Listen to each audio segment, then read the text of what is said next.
ये 15 साल पुराना किस्सा है। उन दिनों आसिफ और रजवान मेडिकल के तालिब इल्म थे। एक मर्तबा क्लास में वो इंसानी ढांचे के बारे में पढ़ रहे थे कि टीचर की आवाज आई, डियर स्टूडेंट, कल से जो 2 छुट्टियां स्टार्ट हो रही हैं, इस्लामी त्यौहार के सिलसिले में आन 2 छुट्टियों के बाद मैंने आपसे पूरे इंसानी ढांचे का टेस्ट लेना है। घर आकर आसिफ और रजवान को पूरा यकीन था कि वो इस टेस्ट में फेल हो जाएंगे, क्योंकि अभी तक उनके जहन में इंसानी ढांचे की खोपड़ी की हड्डियों के नाम और साखत वाज़ेह नहीं हो रहे थे। वो दोनों किताब खोले, इंसानी ढांचे पर लिखा हुआ मजमून पढ़ रहे थे कि अचानक आसिफ बोला, अगर हम कहीं से एक इंसानी खोपड़ी ले आएं तो हमारा काम बन सकता है। हम खोपड़ी को सामने रखकर अच्छी तरह से खोपड़ी की साखत के नाम याद कर सकते हैं। रिजवान ने कहा, अरे भाई, ये जो हम अपने मोबाइल पर नेट से खोपड़ी की फोटो और मालूमात निकाल कर सामने रखे हुए हैं कि उससे बात नहीं बन सकती है। आसिफ ने जवाब देते हुए कहा, मुस्तकबल के डॉक्टर रिजवान साहब, हाथ में पकड़ी हुई चीज की बात ही कुछ और होती है, माना कि नेट पर सब कुछ है, मगर यह सिर्फ मोबाइल की स्क्रीन की हद तक है।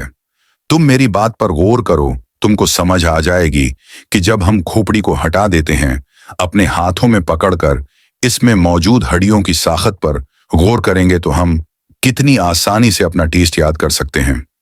इस टेस्ट में हम दोनों को अच्छे नंबर लेना लाजमी है, और न 2 माह कबल जो टेस्ट हुआ था, इसमें भी हमारे कम नंबर आए थे और हमारे टीचर डॉक्टर अयाज साहब हम पर सख्त नाराज हुए थे। आसिफ की तकरीर सुनने के बाद रजवान भी इस बात पर मान गया कि अगर किसी जगह से खोपड़ी मिल जाए तो उनको वाकई बहुत आसानी हो जाएगी।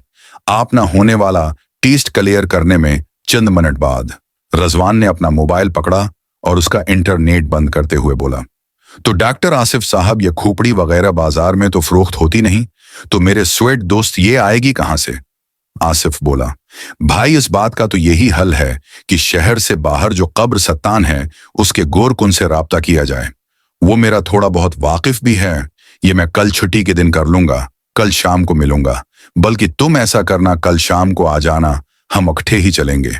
दूसरे दिन शाम को रजवान और आसिफ अपनी बाइक पर शहर से बाहर वाले एक कब्र सतान में जा पहुंचे, जहां का गोरकन आसिफ का वाकिफ था। थोड़ा बहुत गोरकन का मकान कब्र सतान के साथ ही था। जब आसिफ के दस्तक देने पर उसने दरवाजा खोला तो आसिफ को देखकर वो पहचान गया और बोला, खैर तो है ना आसिफ बाबू, अनाज कैसे आना हुआ, कहीं कोई फोतगी? आसिफ ने उसकी बात काटते हुए कहा, नहीं नहीं कमरदीन साहब, हमारे यहाँ कोई फोतगी नहीं हुई और सब खैरियत है। बस तुमसे कुछ काम पड़ गया था, क्या हम यहाँ ही खड़े रहेंगे? अरे नहीं बाबूजी, आप अंदर आ जाएं, आज तो वैसे भी मैं अकेला हूं।